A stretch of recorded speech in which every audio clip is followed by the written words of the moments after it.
আমি ধারাবাহিকতা আমার নষ্ট হয়ে যাচ্ছে। না না, রাজাকার নাতিপুতির প্রসঙ্গে মাই লর্ডশিপ যখন প্রশ্ন উঠছে, আমার বক্তব্য হলো এই, আমি সাক্ষীদেরকে যারা আন্দোলনকারী হিসাবে মাননীয় ট্রাইব্যুনালে সব সাক্ষী এসছে, প্রায় সব সাক্ষীকে আমি জিজ্ঞাসা করেছি যে তারা কি রাজাকারের নাতিপুতি কিনা, সন্তান কিনা, তারা প্রত্যেকেই অস্বীকার করেছে।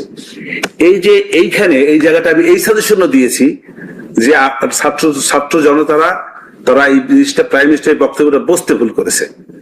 রাজাকারের প্রতি যে ঘৃণা মাননীয় প্রাইম মিনিস্টার, সেখানেও আসতেছি আমি। ওরা বিষয়টা দাঁড়ালো এইখানে যে রাজাকারের নাতিপুতিরা পাবে, মুক্তিযোদ্ধার সন্তানরা পাবে না। উনি কিন্তু এই কথা কখনো বলেন নাই। উনিও চেয়েছিলেন যে আন্দোলনটাকে রাজাকারের মুক্তিযোদ্ধার কোটাটা একটি সংযত পর্যায়ে, একটা স্বাভাবিক পর্যায়ে এনে এই জিনিসটাকে ছাত্রদের সঙ্গে বসার জন্য উনি চেষ্টা করেছেন। রাজাকার শব্দটা আসলো কেন? রাজাকার শব্দটা আসছে এই জন্য, যেহেতু মুক্তিযোদ্ধার প্রশ্ন আসছে সেই জন্য বিপরীত রাজাকার আসছে। রাজাকার এবং মুক্তিযোদ্ধা একটি বিপরীত একটি বিষয় হয়ে দাঁড়িয়েছে 1971 সালে। এখানে পক্ষ কয়টা? সরকার এবং আন্দোলনকারী। হ্যাঁ, এক পক্ষ মুক্তিযোদ্ধা আর পক্ষ রাজাকার, তাহলে কারা রাজাকার? না না, সব রাজাকার বলে নেই।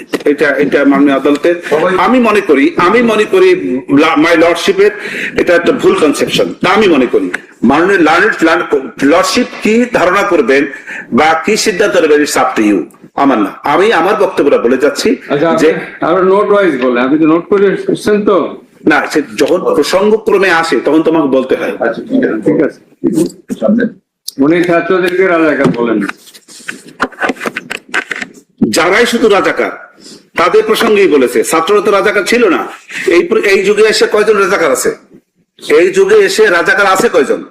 রাজাকারের তো বেশিরভাগই মরে গেছে। জাকলে দুই স্টেটেও থাকতে পারে, তার সন্তানদের পর্যন্ত চাকরি দিয়েছিল। রাজাকার এটা গালি হয়ে গিয়েছে। তো রাজাকার তো একটা গালি হয়ে গিয়েছে। প্রেক্ষাপটটা কোন জায়গায় আসছে গালিটা? রাজাকার ৭৫ রাজাকার না।